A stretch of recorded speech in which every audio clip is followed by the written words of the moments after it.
Imprisoned in Your Hatred, a dramatic narrative, narrated in the first person by Seraphine Ormont. Part 1. The Hands. When they broke my fingers one by one, he was smoking a cigarette. He stood in the corner of the room with his arms crossed and the cigarette between his lips, and the expression of a man watching something that interested him in a detached, clinical way, the way a researcher might watch an experiment produce its predicted result. Not triumphant, not even particularly satisfied, simply present and attentive, and waiting to see how much more I would endure before I stopped making sounds. His name is Raphael Voss. I had loved him for 2 years before I understood who he was. His men held my hands flat against the table. The man on my right had the expression of someone doing a task, the empty, professional neutrality of a person who has separated the work from themselves. He did not look at my face. He looked at my fingers. He applied pressure to each one with the precise, unhurried efficiency of someone who has done this before and knows how to do it without causing the kind of damage that ends the conversation too soon. When the pain reached the level where the body stops being able to process it as information and simply becomes the pain, I passed out. When I came back, I was in a basement room I did not recognize, and my hands were bandaged, and Raphael was not there. He had had a doctor come. I understood this because the bandaging was professional, and the pain, while still enormous, had the specific quality of pain that has been managed rather than abandoned. He wanted me alive. This was not mercy. This was the opposite of mercy. He wanted me alive because the dead cannot suffer. I lay on the concrete floor of the basement room and breathed carefully through the pain, one breath and then the next. And I thought about my brother, who was in a hospital in Zurich, with a tube down his throat and machines keeping him in the world. And I understood with complete clarity that staying alive was the only thing that mattered, and that staying alive was therefore what I was going to do, whatever it cost. Part 2. Who we were. My name is Seraphine Ormont. I am 24 years old. I grew up in Geneva in the old town near the cathedral, in an apartment that smelled of coffee in the mornings and old paper in the evenings, because my father collected books and allowed them to accumulate in ways that my mother would occasionally attempt to organize and then abandon. We were a comfortable family, not wealthy exactly, but established in the specific way of Swiss families who have been in the same city for several generations and whose comfort comes from an accumulated relationship with the place rather than from money specifically. My father, Claude Ormont, was a man of enormous competence and very limited warmth. I say this not to condemn him. I have spent 2 years understanding him from the outside, and I believe he was in most ways a good man who had been shaped by circumstances into a form that made certain things, gentleness among them, difficult to produce naturally. He ran a private asset management firm that handled the finances of several dozen wealthy European clients with the discretion and precision that this kind of work requires. He was respected in his industry. He was trusted by the people who depended on him. He was by the standards that his world applied to him successful. He was not warm. He could not be tender. He did not know when we were children how to sit with us in our difficulty without trying to solve it. And the solving was never quite what we needed. And the gap between the solving and the needing was where a great deal of the difficulty between my father and his children lived. I had a brother, Theo. He was 21, 3 years younger than me, and the person in the world I loved most completely, and with the fewest qualifications. He was gentle in a way that seemed to have bypassed the generations between him and whoever in our family had last been gentle, arriving in him as a natural condition rather than an effort. He studied music at the conservatory. He played the cello with a seriousness that the instrument deserved. He was 17 when the accident happened. I will tell you about the accident, but not yet. Let me tell you about Raphael first, because understanding what Raphael did requires understanding what he was before he did it. I met him at a gallery opening in the Bahnhofstrasse, quarter of Zurich. He was 28 at the time. He had dark hair and the particular kind of physical presence that makes a room feel differently arranged. And he had a way of listening to the person he was talking to that made that person feel like the only interesting thing in the room. I know now that this is a technique. I knew it at the time too, in the way that you know something while simultaneously choosing not to apply the knowledge. I was 22 and had been offered something that felt like exceptional attention, and I wanted it. He ran or appeared to run a real estate development firm with offices in Zurich, Vienna, and Milan. He was building something, or so he said, and the building of it was an activity that required him to be in different cities on irregular schedules and to maintain relationships with people across several industries. This was all true. What it omitted was the other thing, the thing underneath the legitimate surface which I did not learn for some time. For the first year, he was the most attentive person I had ever known. He remembered everything. He noticed everything. He called me Sarah, which was a version of my name that no one had used before and which therefore felt like something specifically his. When I was upset, he was patient in a way that was almost uncanny, as though he could sustain any amount of emotional difficulty without diminishing. He gave gifts that were always exactly right, not expensive necessarily, but precisely calibrated to the specific texture of my preferences, which he had been cataloguing from the beginning with an accuracy that I found at the time moving. My father liked him. This surprised me, because my father did not like people easily and had throughout my adolescence managed to convey his reservations about every person I had cared about with a precision that left no room for misunderstanding. But Raphael he liked. Raphael spoke his language, the language of money and discretion, and the management of complicated things with the appearance of ease. They had dinner twice. My father came home from the second dinner and said of Raphael that he seemed like a serious man. This was the highest thing my father offered as praise. We were engaged to be married.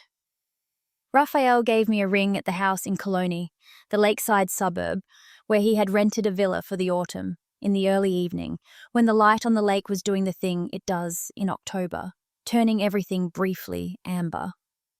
He knelt in a way that was slightly formal, and asked me, and I said yes, and afterward I cried in the bathroom, which was the result of a happiness I did not know how to contain. 3 months after the engagement, my father died, and in the 3 weeks that followed my father's death, my entire world transformed into something I did not have language for and have spent the last 2 years trying to find the language to describe. Part 3, the transformation. My father's death was a car accident. A Tuesday morning in November, on the road from Geneva toward Lausanne, a collision with a truck that had crossed the center line. He died at the scene. The truck driver was unhurt. I did not understand in those first weeks that the accident was not an accident. Raphael was extraordinary in those weeks. I want to be honest about this because honesty is the only thing I have that is entirely mine, and pretending that he was monstrous from the beginning would be a distortion.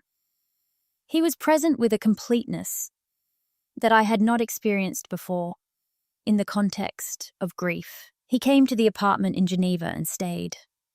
He managed the practical things, the notifications, the legal contacts, the coordination with the funeral home, with the efficiency of someone who is genuinely capable and genuinely willing. He held me when I could not stop shaking. He made food I did not eat and left it near me without comment. He was the most fully present person in my life during those weeks. And then at the funeral, I saw his face during the eulogy. I was not supposed to see it. He did not know I was looking.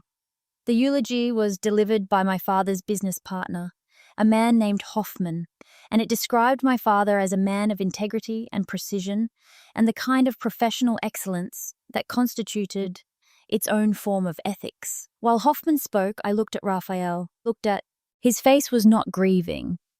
It was not even performing grief. It was still with the specific stillness of a person watching something conclude that they have been waiting a long time to see conclude. I told myself I was imagining it, that grief makes you see things incorrectly, that a person's face in church is not always a readable document. I was not imagining it. 2 weeks after the funeral, Theo had his accident. He was riding his bicycle home from the conservatory, a route he had ridden 1,000 times on a dry road in good light. A car came around a bend and hit him and left the scene. He was found by a neighbour who called an ambulance. He was taken to University Hospital, Zurich, with a head injury that put him immediately into a medically induced coma. The doctors told us to wait, and that waiting was all that was available. I stayed in Zurich at Theo's bedside for 3 days. Raphael joined me on the second day.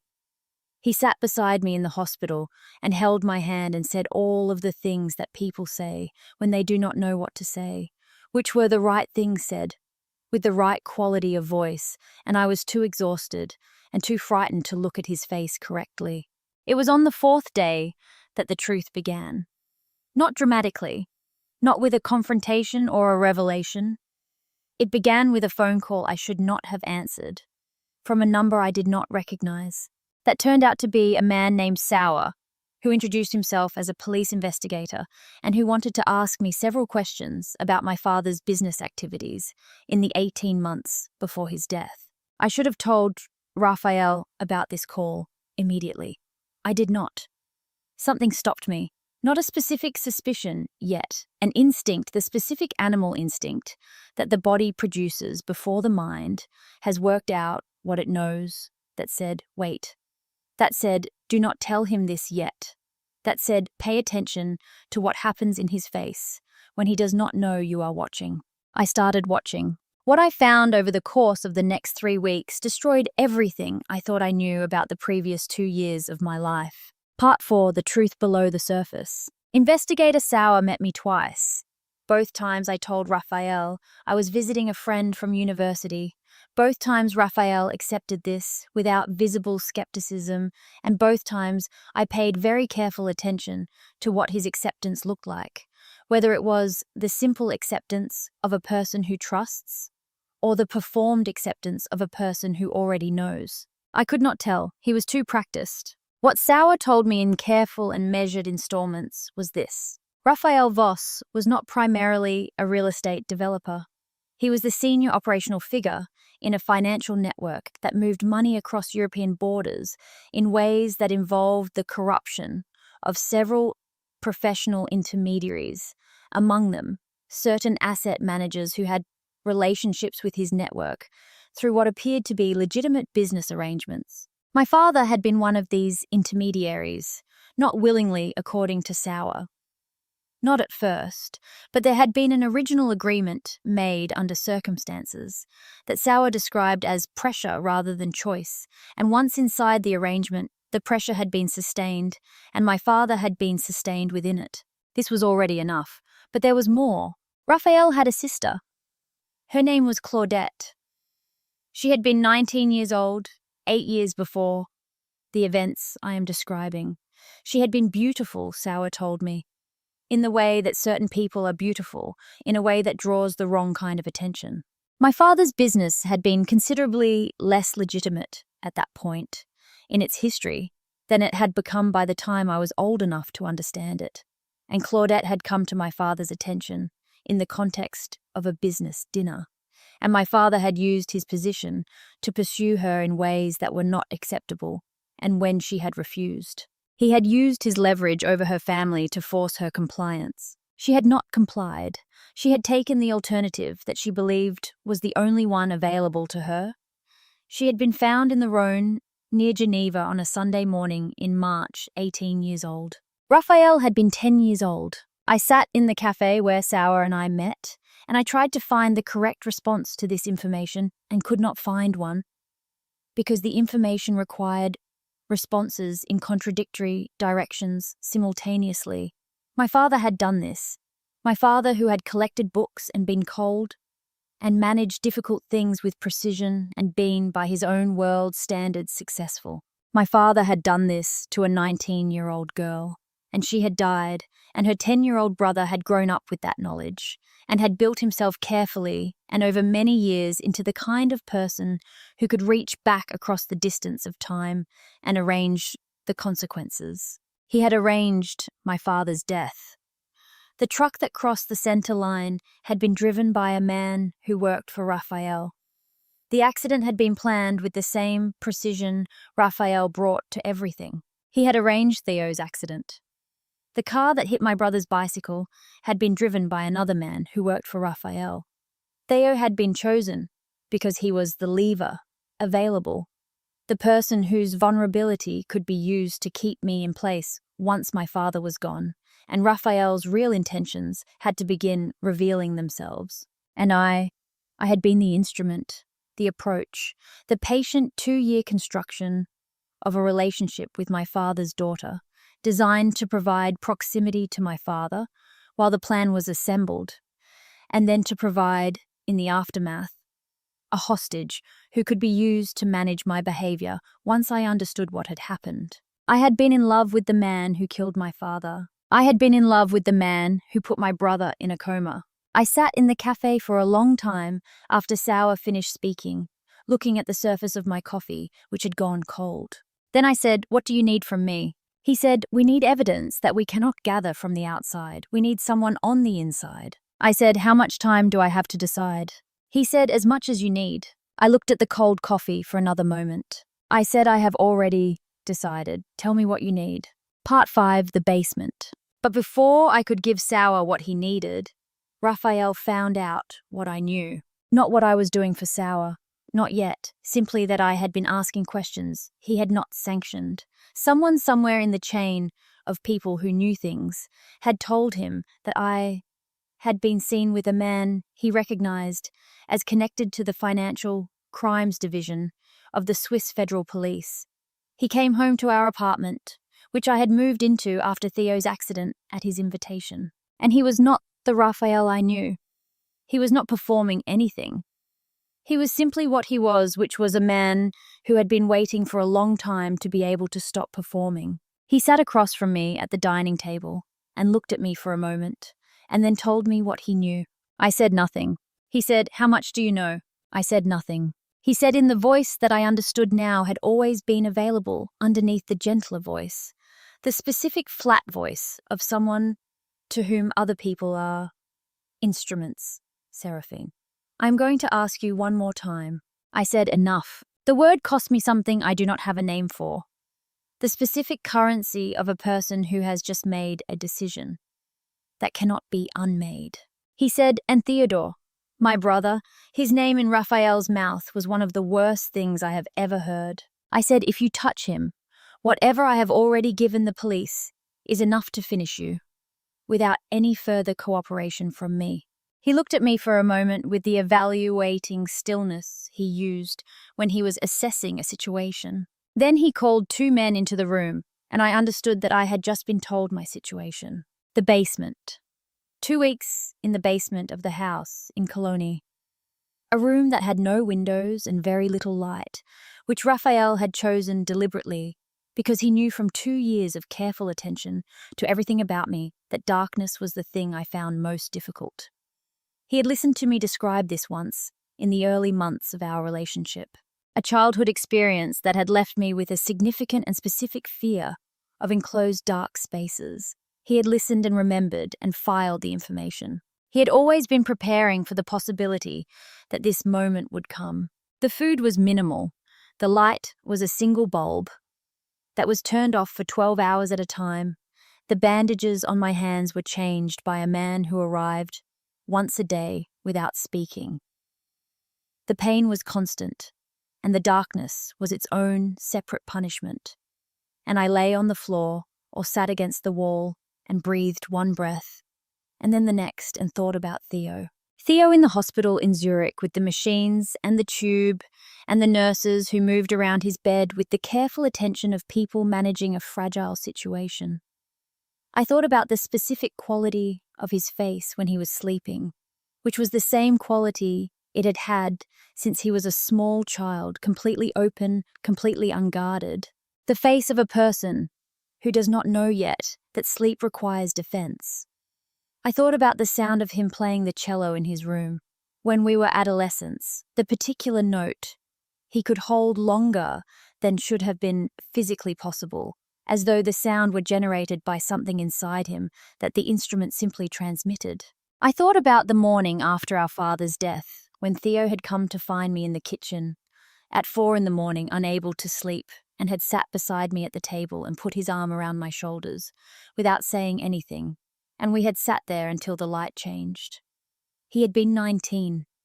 He had known without being told that what I needed was not words. I thought about these things, and I breathed, and I endured. And in the hours between the lights going off and coming back on, when the darkness was complete and my body was responding to it with the specific panic that I could not reason my way out of, I made plans. Not revenge. Planning for revenge requires a form of energy that is ultimately self-consuming, and I had learned in the months of careful observation before the basement to think strategically rather than emotionally. I made plans for what I was going to do when I was out. And I was going to get out. I knew this, with the certainty that comes from having nothing left to lose except the one thing you are determined to protect. Part 5 continued The Woman Who Came. On the 7th day, a woman came to the basement. She was not one of Raphael's men. She was a woman in her late 30s, wearing a grey coat, with the careful posture of someone who has dressed correctly for a situation they find disagreeable. She stood in the doorway and looked at me for a moment, with an expression that I could not immediately classify. Her name was Irena Bloom. She was, I learned later, Raphael's business administrator. She had been in his organization for 6 years, handling the legitimate face of the real estate operations. She had known in the way that people who work closely with someone know things without being told them directly the general character of what lay beneath the surface. She had chosen not to examine this knowledge closely, which is a choice that many people make when the alternative is losing something they depend on. She brought me a bottle of water and a proper meal wrapped in a restaurant container. She set it down carefully, the way you set things down for someone you are afraid of disturbing. Then she stood back and looked at me. She said, "How long have they been like this?" She meant my hands. I said, 2 weeks. She said, "You need a proper doctor, not the one he has been sending." I said nothing. She said, "I cannot get you out. I want to be honest about that. I cannot do it without consequences to myself that I am not prepared to accept. But I can bring you what you need. And I can pass a message if you need to pass one." I looked at her for a long time. She was genuinely frightened. Not of me. Of the situation she was in, of what she was doing, of the specific threshold she was crossing, by crossing the threshold of this room. She was a person who had spent 6 years staying carefully on one side of a line and had just stepped over it and was feeling the weight of the step. I said, "There is a man. His name is Sauer. He is with the Federal Financial Crimes Division." She wrote the number I gave her on the back of a receipt from the restaurant container. She folded it very carefully and put it in her coat pocket. She said, "I will not tell him you are here. I cannot do that. But I will tell him that things are moving." I said, "That is enough." She picked up the empty tray and left. Irena Bloom was not mentioned in the trial. She was interviewed by Sauer's office, and her cooperation was deemed sufficient, and her culpability in the network's activities was determined to be peripheral enough that no charges were brought. I do not know what she did after. I know that she left Raphael's organization, and the Zurich office closed within the month following the arrests. I know that she sent me a card after the trial, a plain card with nothing inside except her initials, which I understood as the mark of someone who has done something they consider to be the minimum of what was required, and who does not wish to claim more than that. I kept the card. Part 6, Hugo Faber. There was a man called Hugo Faber. He was 32 years old, and he worked ostensibly as Raphael's head of security. In practice, he was considerably more than this, managing the logistical complexity of the network's operations across 4 countries, with a competence that Raphael depended on heavily. He was also, as I had understood from several months of careful observation, a man who had been trying to find a way out of Raphael's organization for at least a year and had not yet identified an exit that did not pose significant risks to his own safety. Hugo was the person who brought my food to the basement. Not every day, but several times during my 2 weeks of imprisonment, he was the one who opened the door and set the tray down and closed the door again. He did not speak to me. He did not make eye contact. But he did not have the expression of the other men who came and went, the professional blankness, the careful absence of engagement with what they were doing. Hugo had an expression I recognized as something specific, the expression of a person who is doing something they know is wrong and who has not yet found the mechanism that will permit them to stop. On the 9th day, I spoke to him. I said, "I know you have been trying to leave." He set the tray down. He did not look at me. His hands were completely still. I said, "I have a contact with the federal police. If you help me get information out, I can negotiate your situation. I cannot guarantee anything, but I can try." He picked up the empty tray from the previous meal. He left. He did not say anything. On the 12th day, he came back alone with the tray, and he did not set it down immediately. He stood in the doorway, and he looked at me for a moment. And then he said very quietly, "What do you need?" I told him. Part 7, what I did. I want to be precise about this because precision is what it deserves. Over the 3 remaining days of my imprisonment, Hugo brought me in pieces small enough to be concealed in a food tray, a functioning phone, a burner not traceable to anyone in the network. I used it at the specific hours when the monitoring systems had gaps that Hugo identified for me to transmit to Sauer what I had been accumulating. The documents I had photographed before Raphael brought me to the basement, the financial records I had accessed during the 3 weeks I had been in his apartment, during the hours when he was at meetings, and I was supposed to be grieving and was instead carefully and methodically working. The names, the account numbers, the specific transactions that connected the network to its sources and destinations in ways that could not be dismissed as coincidental or circumstantial. I had been thorough. 2 years of watching a man who watched everything had taught me to watch everything. I transmitted it all, and then I waited. Raphael came to the basement on the 14th day. He was better dressed than he had been in the days immediately after he had brought me here. The performance had returned.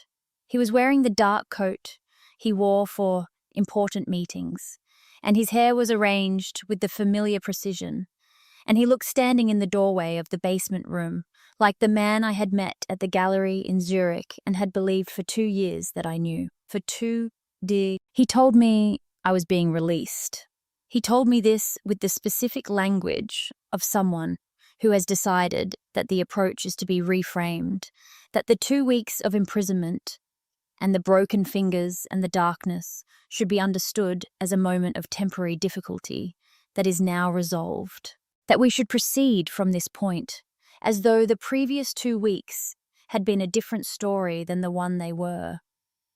He was offering me, in his specific and calibrated way, the version of events that would require me to be complicit in what had happened. He said, "I think we need to talk about where we go from here." I looked at him from the corner of the basement room where I had been sitting. I said, "Yes, I think we do." He helped me up. He was careful with my hands, which still hurt with the deep, permanent quality of bones that have been broken and set and are healing badly.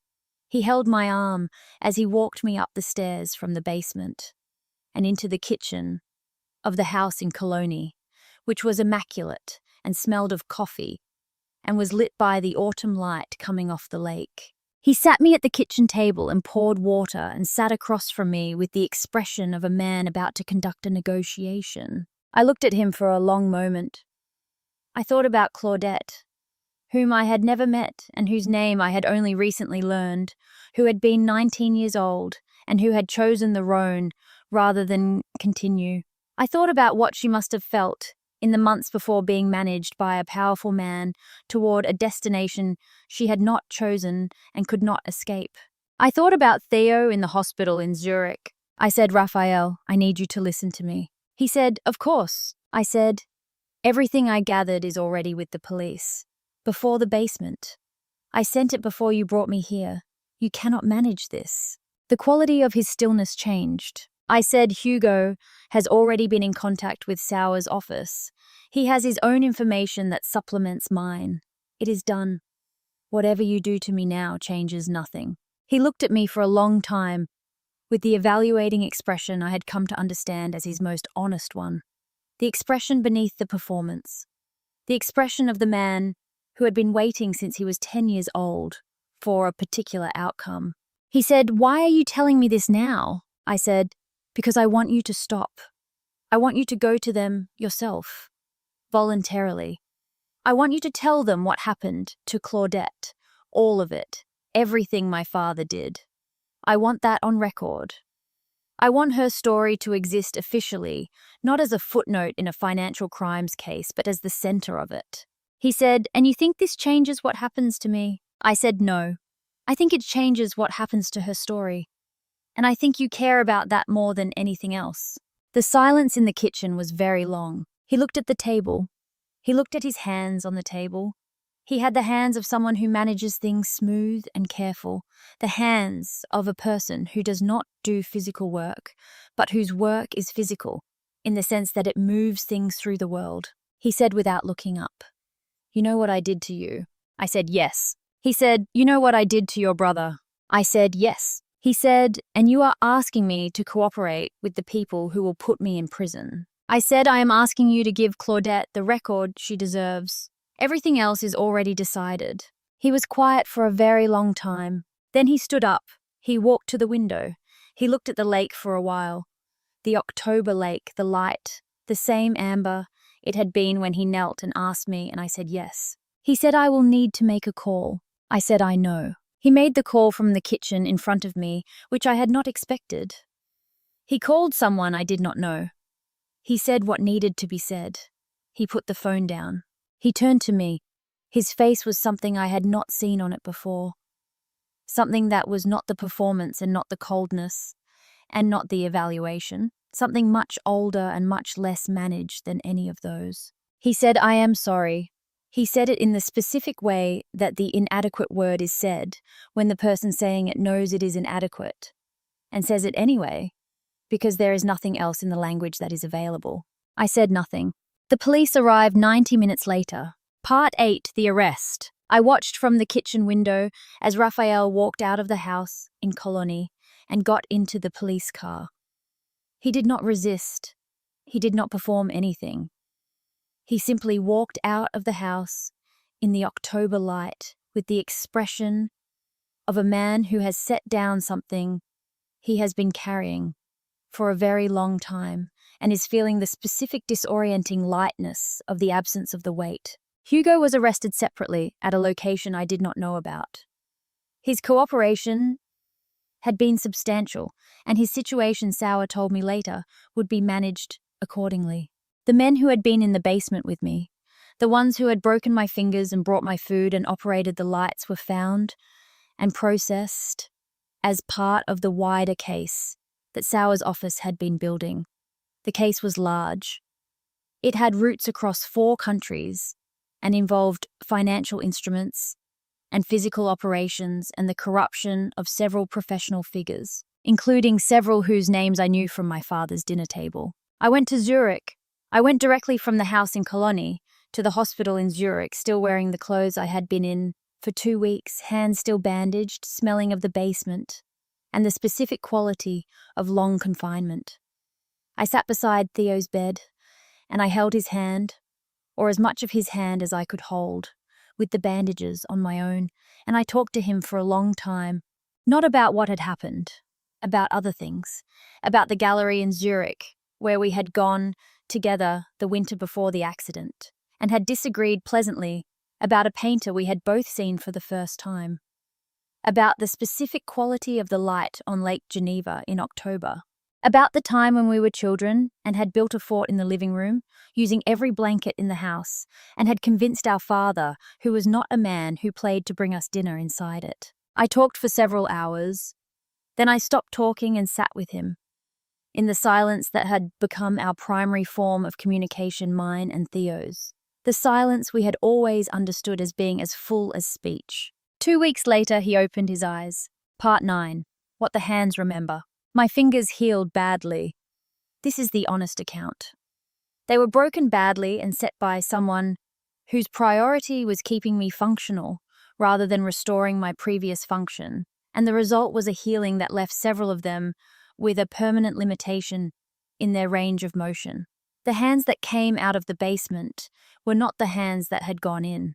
I had played the piano, not professionally, not at the level that Theo played his cello, but seriously, with the genuine love of someone for whom music is not a performance, but a conversation. I had played since I was 6. The specific physicality of playing, the weight of the keys, the relationship between the hands and the sound, was something so ingrained in me that it had become part of how I understood myself, part of the interior landscape that I navigated my existence through. I could not play anymore, not at the level I had. The limited range of motion in 3 fingers of my right hand and 2 of my left made the kind of playing I had done impossible, and the trying in the early months of recovery was its own particular grief. The specific grief of reaching for something that used to be there and finding it gone. I grieved this. I want to say this plainly. I am not going to perform resilience by minimizing the loss. It was a significant loss, and I felt it as one. But I also slowly found other things. I had always liked flowers.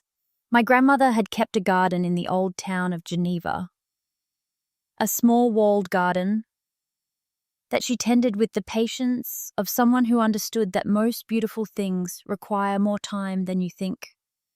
I had helped her in that garden on weekends throughout my childhood, learning the names of things and the conditions they needed, and the specific satisfaction of maintaining something living. I opened a flower shop on the Rue de Rive near the lake, in a small space that had previously been a print shop and retained pleasingly the faint smell of ink beneath the flower smell. I called it Les Mains, which translates as the hands, which was partly a reference to the work of flower arranging and partly something else. Something about the hands that had been broken and the hands that were continuing regardless. The work was good. It was physical and it was precise. And it required the kind of attention I had always been good at, the observation of specific conditions and the correct response to those conditions. Flowers are organisms, and organisms have requirements. And meeting those requirements is a form of care that I found meaningful, in a way that surprised me with its directness. Theo came to help sometimes after he recovered enough to be up and moving. He would sit on the tall stool behind the counter and chat with customers while I arranged, and he had the easy, generous sociability with strangers that I had never managed and that he had always had naturally. People liked him.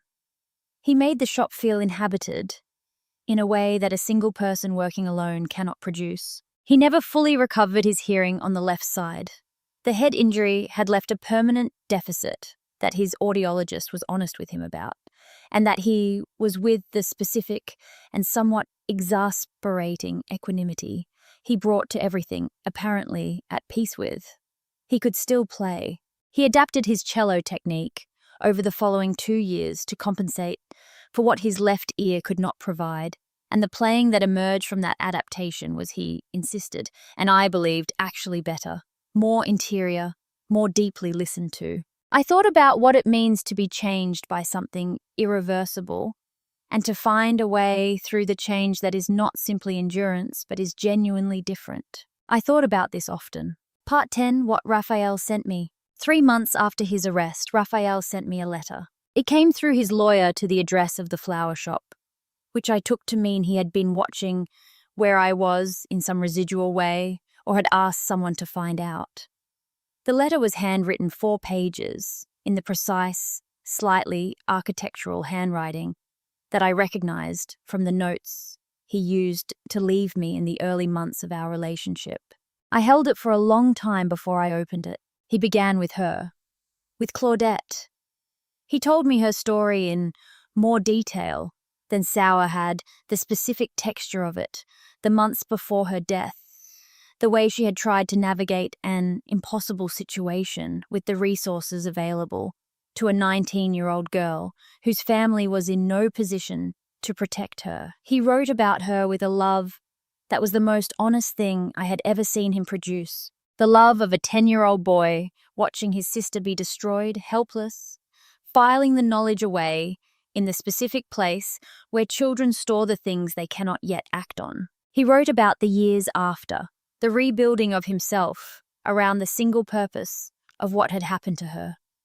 The education, the deliberate construction of capability, the patient accumulation of the position, and the network and the resources that would eventually make what he intended possible. He wrote about this without pride or self-justification. He wrote about it the way you write about a fact of your own history that you can neither undo nor disown. He wrote about me. He wrote that meeting me had not been what he expected. He had approached me as an instrument and had found which he had not anticipated and had not been prepared for a person. He described this with the specific embarrassment of someone admitting to something that contradicts the story they had told themselves. He had been prepared for the tool. He had not been prepared for the person behind the tool's function, the person who thought carefully about things and was honest about what she found, and loved her brother with a seriousness that reminded him painfully and specifically of something he knew. He wrote that there had been a period approximately 6 months into the relationship when he had come close to stopping, when the weight of what he was doing had become heavy enough to create a genuine question about whether he was willing to continue. He had not stopped. He had made the choice to continue and had carried it forward with the same purposefulness he brought to everything. But the choice had cost him something, and the something it had cost had not been returned. He ended the letter with the same inadequate word, sorry. He wrote it knowing it was not enough. He wrote it because there was nothing else in the language that was available. I read the letter 4 times. Then I put it in the desk, in the back of the flower shop, in the drawer, with the things I keep that I am not ready to know what to do with.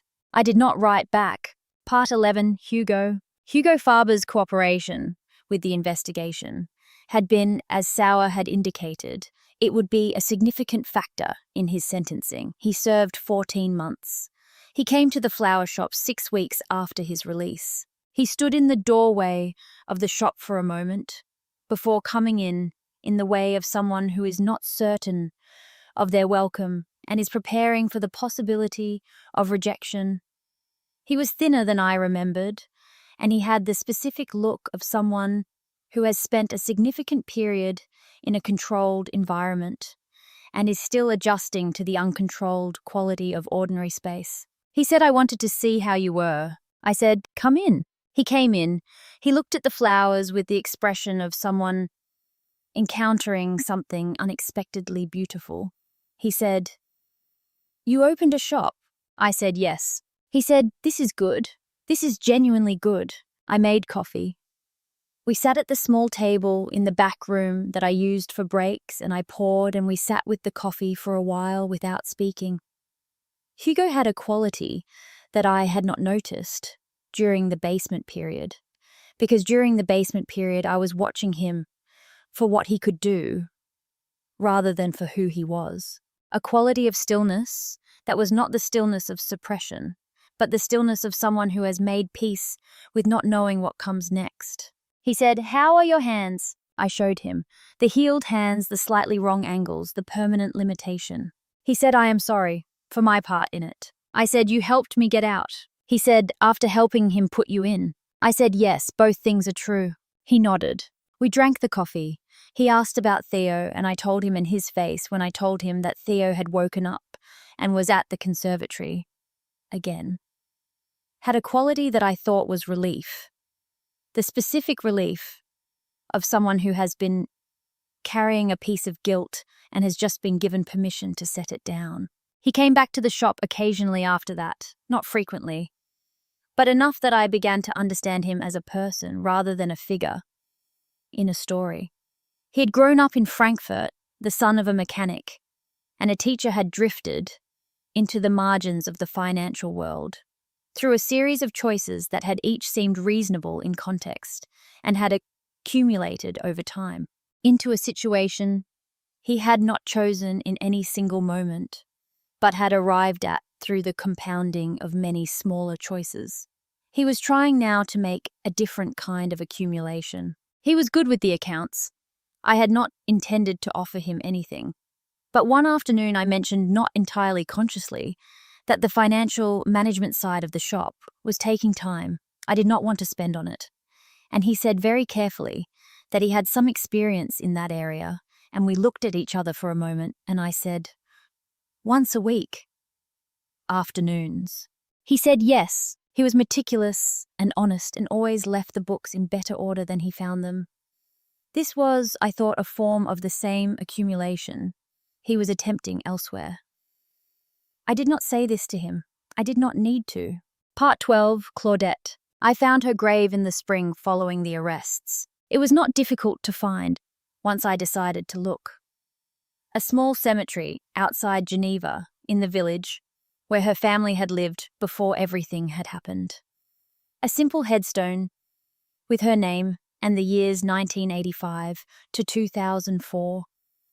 She had been 19. She had been 19 the same year I was 12, which means she was someone who had existed in the world at the same time as me, without my knowing she existed. I brought flowers, les mains flowers, which felt like the right thing. A simple arrangement, not elaborate, the kind of thing you bring to a person rather than a performance. I stood at the grave for a long time. I want to tell you what I was thinking. I was thinking about the specific quality of being 19, which I remember. The specific vulnerability of 19, which is old enough to be held responsible for your choices, and young enough to be without the defenses that experience slowly builds. I was thinking about what it means to be found by someone powerful when you are 19 and alone, and your family cannot protect you. And the systems that should protect you are managed by the same person you need protection from. I was thinking about my father. I had been grieving my father for 2 years. The grief had been complicated from the beginning by the revelations, but it had been grief nonetheless because he had been my father. And because grief for a person who has done harm is still grief, it does not become not grief. When the person is revealed as capable of the wrong thing, it simply becomes more complicated. I had been managing that complication. Standing at Claudette's grave, I made my peace with the complication.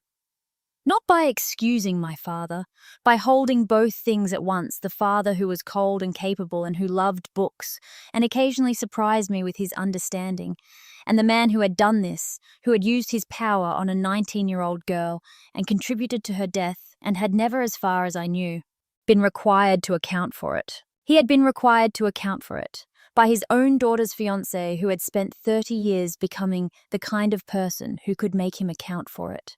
This was not justice in any form I would have chosen, but it was a form of accountability, and Claudette's grave now existed in a world where the official record contained her story, where the case documents named what had been done to her and named who had done it, where she was not simply a footnote or a private tragedy. I placed the flowers against the headstone. I said to the spring air, to whoever or whatever receives these things, I am sorry. For what he did, for what it cost you, for the years in between. The wind moved through the cemetery.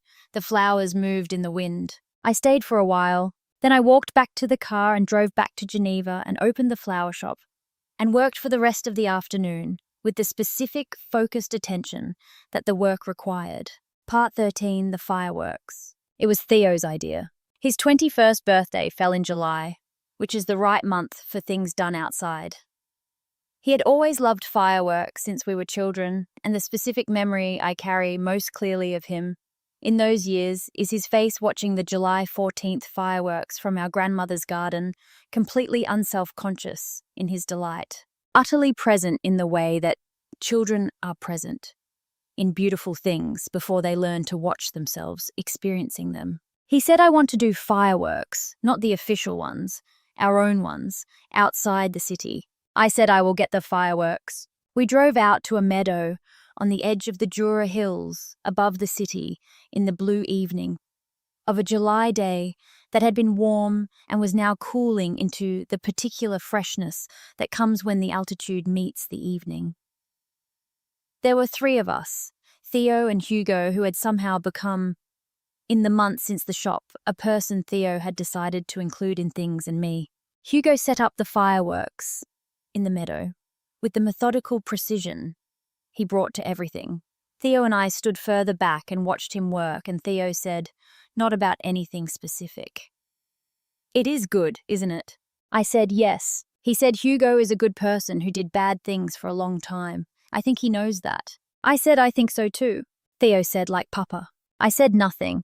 We had talked about this in the months of Theo's recovery, in the long conversations that begin when someone has been close to death and has therefore temporarily lost the ability to engage only at the surface level. We had talked about our father with the honest, difficult attention that he deserved. The full account rather than either the protective memorial version or the condemnatory version. I said, "Like Papa?" "Yes." Theo nodded. He was quiet for a moment. Then he said, "I think Claudette deserved better than what she got, and I think we are the ones who should make sure people know that." I said, "The case record does that." He said, "The case record is a legal document that most people will never read. I mean something more accessible." We had a conversation that evening that has continued in one form or another since. What we decided, or what we began the process of deciding, was that Claudette's story deserved to exist in a form that did not require legal expertise to find and read. Theo had contacts at the conservatory who worked in music journalism. I had, through the flower shop and the months of the trial, developed a relationship with a journalist in Geneva who covered stories about institutional accountability. We were not certain yet what form this would take, but we were certain that it would take some form. The fireworks started. They went up in the blue evening sky, one and then another, and then many, the specific colours of things burning red and gold and green and white, filling the sky above the Jura Hills with the brief, extravagant beauty of something that exists only in its passing. I watched them. I thought about Claudette, 19 years old in 2004. I thought about Raphael, 10 years old, watching his sister be destroyed.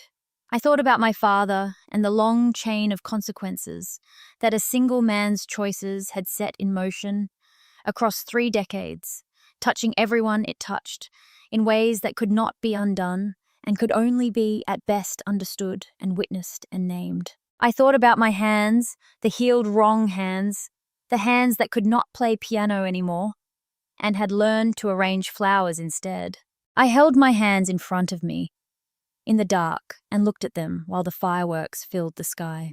Theo came and stood beside me. He said nothing. He put his arm around my shoulders the same way he had in the kitchen at 4 a.m, after our father died, the arm of someone who understands that the presence is what is needed and not the words. We stood in the meadow above Geneva and watched the fireworks until they were done.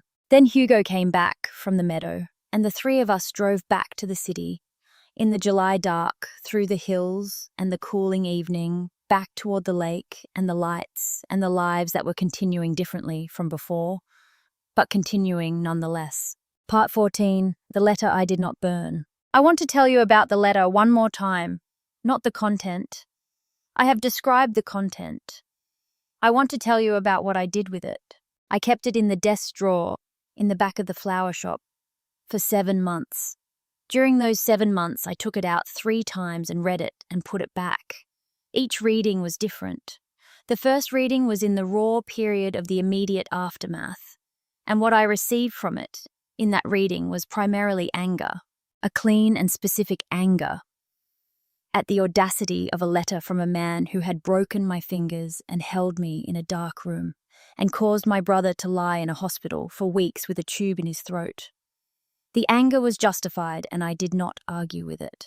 The second reading was 6 months later, when the trial had concluded and Raphael was in the facility in Basel, where he would serve his sentence, and the case had moved from the immediate present into the category of things that had happened and were now being lived with. In this reading, I received something different. Not forgiveness, not even understanding exactly, but the specific experience of recognizing that the person who had written the letter and the person who had put me in the basement were the same person, and that the same person who had planned my father's death had also been a 10-year-old boy standing at a grave, and that the vast majority of the violence he had done had been generated by grief that was real and that had been given no legitimate outlet for 3 decades. This is not an excuse. I want to be very clear about this. Understanding the source of a thing does not neutralize the thing. The fingers that healed wrongly do not care about the childhood that generated the instructions that broke them. The grief of a 10-year-old boy does not justify the suffering of the 24-year-old woman he chose to use as an instrument. I am not saying that it does. I am saying that both things are true simultaneously and that holding both things is what the truth requires. The third reading was on the first anniversary of the day I had been released. I had not planned to read it that day. I had been in the shop closing up for the evening, and I had opened the drawer for a different reason, and there it was, and I took it out and read it in the specific light of a January evening, which is the most honest light that Geneva produces. Flat and clear and without comfort. In this reading, I received the last thing, not anger, not the complicated recognition, something closer to grief. For Claudette, whose story was finally on record, but who was still 19 and still gone. For Raphael, who had organized 30 years of himself around a purpose that had ultimately cost him everything. For my father, who had built something real and had also done something terrible, and who was now in neither category, but in the complicated middle where most of what we know about real people lives. For myself, for the 2 years of something that had been in portions of it genuine. I had loved him. I want to say this plainly, and without the embarrassment that attaches to the statement of love, for someone who has done what he did, because the embarrassment is a form of denial, and I am not interested in denial. I had loved him, and the love had been real, even if the foundation of it had been constructed on a false premise, and the loss of it was a loss that deserved to be named. I read the letter a third time, and then I put it back in the drawer. I have not burned it. I do not think I will. Some things deserve to be kept, not because they are comfortable, because they are true. Epilogue, Les Mains. I am 26 years old now. 2 years since the basement. 2 years since the arrests, 2 years of the flower shop and the healed wrong hands, and the daily attention to things that grow slowly. There is one more thing I want to tell you before I describe the shop and the life it contains. In the first weeks after my release, when I was still moving through the immediate aftermath, I went to the house where I had grown up. The apartment in the old town near the cathedral which my mother had continued to live in since my father's death. She and I had a relationship that had been complicated by the revelations. As all relationships in the orbit of those revelations had been complicated. But she was my mother, and I was her daughter, and the complication did not change those facts. She opened the door and looked at me, and the first thing she said was, "Your hands." I said, "They are healing." She said, "Come in." We sat in the kitchen that still smelled of coffee and old paper. And she made tea, and we sat at the table, and she did not ask me what she already knew from the news and from Sauer's courtesy briefing of the family. She asked me instead about the shop, which she had heard about from a mutual acquaintance, and about Theo, and about the specific quality of my hand's recovery and what the specialist had said. We talked for 2 hours about practical things. And then at the end, she put her hand over mine on the table, and she said, "I want you to know that I did not know." about your father and that girl. I want you to know that." I looked at her. Her face had aged significantly in the year since my father's death, in the specific way that people age, when they have lost something large and also been required to reassemble their understanding of the thing they lost. I said, "I know, Maman." She said, "I also want you to know that I should have known him better, that there were things I chose not to look at closely, that the choosing not to look was its own kind of error." I said nothing. This seemed to me to be true and to deserve the silence of something true. She said, "I am sorry for what he did, for what it cost all of you." I said, "I know." We sat for a while longer. Then I went home to the apartment near the flower shop and I lay on my bed in the late afternoon and looked at the ceiling and thought about my father for a long time, the full version of him, the cold, competent, book-collecting man who had done a terrible thing and who was also the man whose dinner table I had grown up at, and who had brought me to Geneva's July fireworks every year of my childhood, and who had once, only once that I remember, held me when I was frightened in a way that was genuinely gentle. Both of these were real. Both of these were my father, the man who had done the irreparable harm, and the man who had loved me in the cold, limited way he was capable of loving. I was not going to be able to flatten him into either one alone, because he was not either one alone. He was both, and carrying both is what the truth requires. I carried both. I still do. The shop is small and well-stocked and has regulars who have become, in the way of regulars who come often enough, something like a community. There is a professor who comes every Friday for a single stem of whatever is most beautiful that week. There is a woman who brings her daughter 3 years old, who spends the visits explaining to the flowers what she knows about them, which is considerable. There is a man who comes for roses for his wife on the second Tuesday of every month, with the specific, reliable devotion of someone who has found the form of love that works for him and is committed to it. I watch these people with the attention I have always given to things I care about. Not analysis, not the strategic watching I did during the 2 years with Raphael. The other kind. The kind that simply receives what is there. Hugo does the accounts on Thursday afternoons. He has grown in the 2 years since his release into someone who is easier in the world than he was, which is not the same as being at peace with everything, but is a real and visible change. He is careful with people now in a way that has the quality of intention. Theo is in his final year at the conservatory. The professor came in on Friday. He stood at the counter for a moment while I wrapped a single branch of white lilac, and he said, as he sometimes says when something has occurred to him, "You always choose well." I said I try to see what is actually there. He said, "Yes, that is the thing exactly." He took his lilac and went out into the Geneva afternoon. I watched him go. The door closed. The shop was full of the specific, dense, living smell of flowers in their water. The smell of things that are cut from their roots and are still despite that continuing. I went back to work. End. Imprisoned in Your Hatred is an original dramatic narrative set in Geneva and Zurich, Switzerland. All characters, events, and institutions depicted herein are entirely fictional. Any resemblance to actual persons living or dead, or to actual organizations or events is entirely coincidental. Part 15. What Remains. I want to end with a small thing. On the first morning after I opened Les Mains, before the first customer came, I stood behind the counter, alone in the shop with all the flowers in their buckets, and the light coming through the front window, and the smell of everything living around me, and I put my hands flat on the counter and looked at them. The wrong angles, the healed bones, the permanent limitation that is also a different capability, the hands of a person who has been through something irreversible and has continued. I have thought in the 2 years since about what it means to continue. Not in the abstract way that people discuss resilience as a concept, as though it were a material with measurable properties. In the specific daily way that continuing actually happens, which is through the accumulation of small decisions to do the next thing rather than not doing it.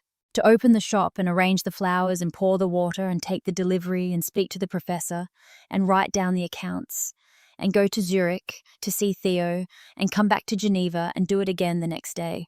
Raphael built himself around a single enormous purpose for 30 years.